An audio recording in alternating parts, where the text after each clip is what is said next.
So we're getting closer and closer to the launch of the second Diablo 4 expansion, Lord of Hatred, and we have finally gotten news when our final developer live stream will be before the expansion reveals, or what I think is going to be the final developer live stream because of when this live stream is actually timed. So on April 23rd at 11 a.m. PT time, we will be getting our next developer live stream, where they will give an in-depth look at the content releasing with the Lord of Hatred expansion and upcoming seasonal updates, which is one of the big things I want to go over in this video. We'll go over that a little bit later. We'll share the final details of the upcoming launch and dive further into new class skill trees, the talisman system, the Haradra cube, new endgame systems, and more. There will also be a developer Q&A section at the end of the stream to ask questions, and like normal, there will be 2 different Twitch drops for 2 different weapon cosmetics, and more than likely this will at least be a 2-hour long stream. I wouldn't be surprised if this is like 2.5 hours because there's a ton of stuff they probably want to go over. I don't think they're even going to get close to going over all of the specific information that a lot of people are wanting before the expansion, but I hope they more go over top level stuff and leave a bunch of the details for players to discover when the expansion is released, because I also don't think they do like review copies for these expansions, so I think it'll just be super fun for everybody to jump into the expansion without knowing a bunch of the specifics of new stuff and just discovering stuff as a community.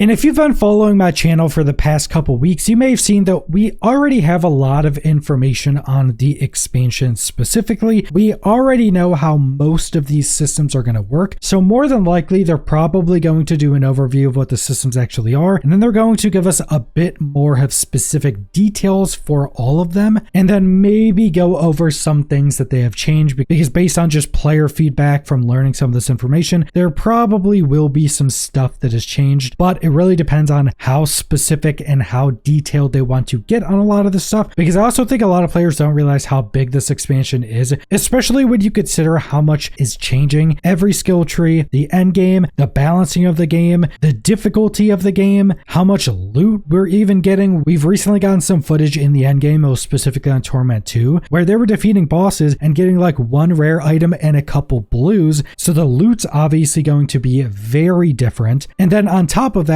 every legendary aspect, every unique, every mythic unique, all of those different things I just mentioned has in some way been looked at, and most of those things will have been changed in some way. So pretty much everything we know about Diablo 4 is going to be changed in some way going into the expansion. But outside of all of the new expansion stuff, the thing I'm honestly more curious on right now is the season coming with this expansion. Because like with the first expansion, Vessel of Hatred, we will also be having a season launch with the expansion. And if you go back to Vessel of Hatred, that season was probably one of the weakest, but it does make sense for a couple reasons. First off, they're already releasing and finishing a massive expansion, so they may not have as much time to make stuff for a season. And even if they had the time to make like a bunch more content for the season coming with the expansion, they probably won't want to. Because realistically, if you're releasing this expansion with tons of new stuff, everything's changing, they don't want a ton of stuff specifically coming with the season that is kind of pulling your attention away from everything else. They probably don't want a ton of new seasonal content, and more specifically, they probably don't want a new big power system coming with the season that's going to be coming with this expansion. And if you go back to the Vessel of Hatred season, all it was following around that big like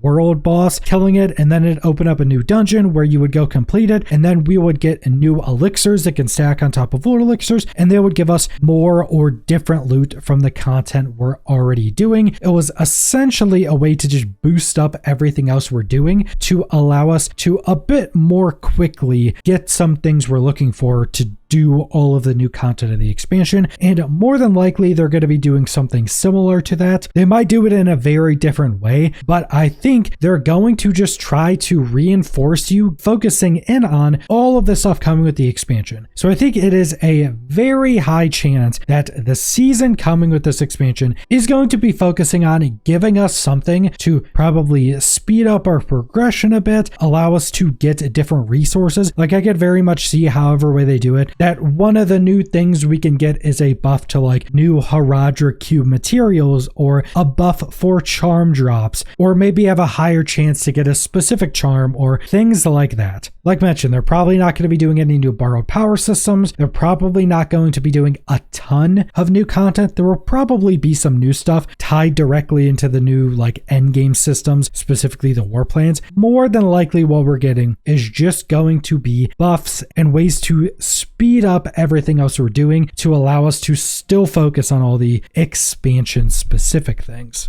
Now, outside of the season-specific content, there will probably be a good amount of big changes that is considered seasonal stuff, like pretty much everything coming with the expansion that is going to be added into the base game. So things like the skill tree overhaul or the loot filter will probably be considered seasonal, but I would also be pretty surprised if they don't have something else that's going to be part of these seasonal updates. More specifically, maybe a new quality of life thing or some new addition to the base game. For instance, I could very much see them doing some update to, let's say, the transmog system in the game. Like they could add in new dyes. Everybody's been vocally hoping that they add a pure black dye, because having a game this dark, not having like a pure dark black dye for our armor is pretty crazy. So they could add a bunch of new dyes. They could upgrade the transmog system in some other way. Maybe add dyeing to weapons. Maybe adding more options for customization. Maybe adding in even more character customization, like maybe more hairstyles or more tattoos or things like that. Maybe even adding in more customization for class specific things. Like for instance, if you don't know, at the start of Diablo 4, if you were playing a druid and you chose different hair colors, let's say a more orange hair color, your animal form transformations would actually have a different color to them. So if you chose like a more orange hair color, both your werewolf and werebear would have orange on it. And for whatever reason, one of the seasons this broke. It just has not been fixed yet, whether they don't want it in the game or whether it's just something broken. I could very much see them adding some new update to a system like that as well. So that's probably what we should expect. Seasonal content specifically coming with this Lord of Hatred season. But like mentioned, this expansion is so massive anyways that I don't think people are really going to be too down on that. Because of this expansion is looking so good, I personally am completely fine with the season for Lord of Hatred not being anything crazy. Just a small bit of new content and some new ways to maybe buff up or speed up our progression for everything else in the game. And like mentioned, this is probably going to be the final developer live stream before the expansion, because this is on April 23rd. The expansion comes out on the 28th or maybe the 29th. I guess it depends where you are. So after this developer live stream, we will have less than a week until the expansion is finally released. But that's all I want to go over. So thanks for watching.